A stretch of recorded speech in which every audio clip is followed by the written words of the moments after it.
Hey, Bleeding Critic, this is Dave Carner again. Can't sleep, and I think it's time for another horror therapy session. So I promised you a second story, a second true tale of terror, a horror story that's completely fact, and so here goes.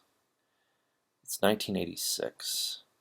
I'm 19 years old, out of high school recently, and just trying to get a grip on what life is all about and what am I going to do with my life and things like this. It was the year of Van Halen, not Van Hagar, Van Halen, Judas Priest, Quiet Riot, all the hair bands, um, all very popular, all playing on the radio. And those were some of the influences in music that were having an impact on me at the time. Well, I started hanging out with a bunch of metalheads, and I didn't really fit in because I was wearing like chinos and polo shirts. But I would follow these guys to a Denny's where we would stay up most of the night, terrorizing the waitress and drinking nothing but coffee and rarely eating anything and tipping terribly, if at all. And it was just a place to be, and talking about rock and roll and what people are going to do with their lives and things like this. Um, there were two guys, both by the name of Tony. One was very Italian, and he used to wear these like net stocking shirts with no t-shirt underneath and uh, black gloves with no fingers. Um, just a real heavy rocker kind of guy. And the other guys were too. And one time they looked at me and said, "Why do you hang out with us?" And I was just like, "Well, I like you guys." And they're like, "Good, that works for us." And it was never questioned again after that. One of the things they would like to do was go and party in the local cemetery. Now, this cemetery is enormous. It's just on the outskirts of Denver, and it goes for acres and acres.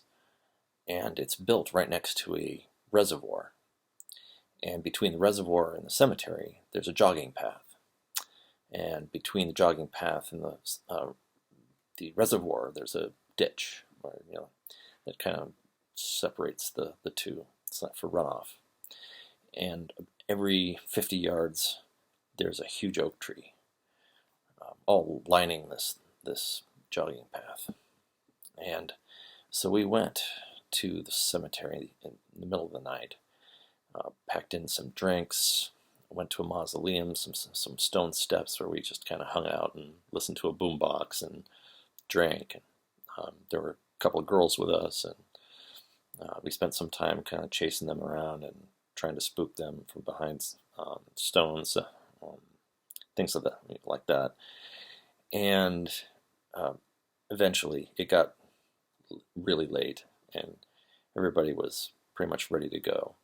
Some of the guys smashed some bottles on the stone steps of the mausoleum, just because that's what they do. And I, being the person I was, grabbed a plastic bag and picked up all of the broken bottles to take out, because I didn't want to ruin our welcome at the cemetery. That's a thing. So I'm carrying this bag of broken bottles. There's three guys and two girls, myself, and we're exiting the cemetery on this jogging path. And it's very dark. We're walking out on this jogging path all together, and I look over to my right, past an oak tree and into the gully between the reservoir and the jogging path. And I noticed a stump, a white stump, kind of looked like a person, kind of in the gully. And I thought, "Oh, check this out." I said, "Guys, watch this."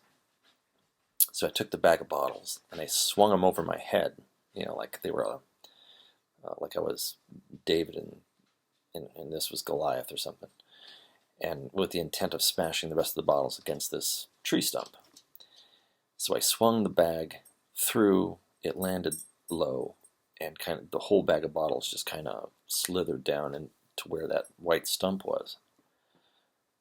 Well, the white stump stood up and walked right towards me. Everything kind of went into slow motion at this point for me, because this thing it started walking right for me, and it had no hair. It had no face. It had no clothes. It had no masculinity or femininity. And it was walking towards me. I panicked. I turned and I started running. And I ran right past the Italian Tony. He put his dukes up, like his fists up, like he was ready to fight. But his eyes were enormous. They were like moons. And as I passed him, I remember looking back and seeing what was going to happen. And when I looked back, the thing had turned to our left and going back into the cemetery. And at such a rate that I didn't even really understand how it could have moved so fast. Tony was still standing there in the jogging path with his fists up, just kind of watching this thing vanish down the path. I ran a little bit more and then stopped. There was the two girls were still there. The other Tony was kind of running with me, and I looked back again, and then this time the other Tony, the Italian Tony, runs down the jogging path and up to some bushes. He pulls the bushes back with his two arms and looks left and looks right.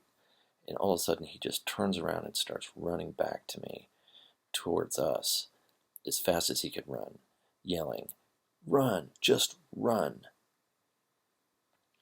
So we did. All of us ran out of the cemetery as fast as we could. We got back to our cars, drove over to the Denny's, and just sat around the table going, "You saw that, right?" "Yeah, I saw that." What the hell was that?" "I don't know." The thing I think that still haunts me today is it never said, "Hey, what are you doing throwing shit at me?" or anything. But it had no face, no eyes, no clothes, no hair, and yet it was walking, running, whatever. So sometimes when I'm walking at night, and I don't go to cemeteries anymore in the middle of the night, you can tell why, it still haunts me. It's like if I look too quick, I might see it again, or if I'm walking the dog in the middle of the night and I hear something in the bushes, I get that little feeling in the back of my head like it's coming back. It's going to be there, waiting. And this time maybe I won't get away. So that was my second story. Thanks for letting me tell that story, and I don't tell it often. And I think the horror therapy is good for me. Thanks again, Bleeding Critic, for all you do and for your great website and all the support, and also bringing out all these other great horror creators and supporting them the way you do. And by the way, I love your stories. They're just creepy as hell. So keep it up, and we'll see you at the next one. Ciao.